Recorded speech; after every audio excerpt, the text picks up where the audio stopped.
Hi hello friends, வாங்க பேசலாம். இன்றைக்கி என்ன லஞ்சுன்னு பார்த்தீங்க அப்படின்னா, வெண்டைக்காய் கடைசல், முருங்கைக்கீரை ரசம், முருங்கைக்கீரை பொரியல் தாங்க ரெடி பண்ணியிருந்தேன்.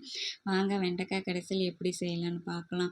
நான் வெண்டைக்காவை ஒரு 10 நிமிஷம் எண்ணெயில் போட்டு நல்லா வதக்கி எடுத்து வச்சுட்டேன். அதே எண்ணெயிலேயே கடுகு, வெங்காயம் நல்லா கொஞ்சம் வதங்கினதுக்கப்புறம் பூண்டு, 2 காஞ்ச மிளகாய், 3 பழுத்த தக்காளியை எடுத்து கட் பண்ணி போட்டுக்கோங்க. கொஞ்சம் உப்பு போட்டு வதக்கிட்டோம் அப்படின்னா கொஞ்சம் சீக்கிரம் வெந்துடும்.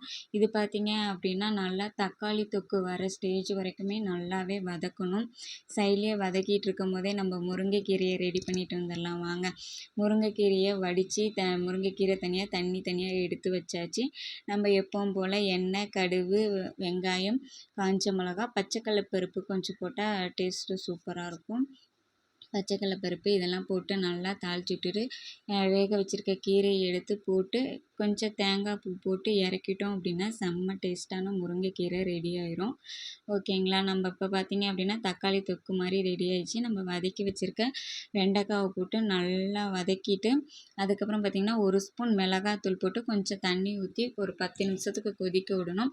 நம்ம வெண்டைக்காய் கொதிச்சிட்டு இருக்கும் போதே முருங்கைக்கீரை ரசம் வச்சுட்டு வந்துடலாம். வாங்க, நம்ம புளியை ஊற்றி ஒரு எலுமிச்சைப்பழம் சைஸுக்கு ஒரு புளியை ஊற வச்சு கொஞ்சம் கரைச்சி ஊற்றினதுக்கப்புறம் ஒரு தக்காளியை போட்டு நல்லா கரைச்சி விட்டுட்டு நம்ம எப்பவும் போல் எண்ணெய், கடுகு, ஜீரகம், மிளகு, பூண்டு, மிளகாய் போட்டு தட்டி வதக்கி எடுத்து வச்சுருக்க தண்ணியை ஊற்றி ஒரு 10 நிமிஷம் நுரக்கட்டின வரைக்கும் நம்ம பார்த்துட்டு இறக்கிட்டா போதும். செம்ம டேஸ்ட்டான ரசமும் ரெடி ஆயிரும்.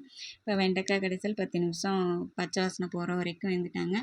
அதை எடுத்து நல்லா மத்துக்கட்டையை வச்சு கடைஞ்சிடணுங்க. நல்லா கடைஞ்சி எடுத்து வச்சிட்டோம் அப்படின்னா வெண்டைக்காய் கடைசல் ரெடி ஆயிரும். இப்போ பார்த்தீங்க அப்படின்னா சூடான சாப்பாட்டோட வெண்டைக்காய் கடைசல், முருங்கைக்கீரை பொரியல் வச்சு சாப்பிடும்போது செம்ம காம்பினேஷனாக இருந்துச்சுங்க. அல்டிமேட்டாக இருந்துச்சு. அதுக்கப்புறமா பார்த்தீங்கன்னா ஃபைனல் டச்சாக ரசம் ஊற்றி சாப்பிட்டோம் அப்படின்னா செம்மையாக இருக்கும். ஓகே, பாய்.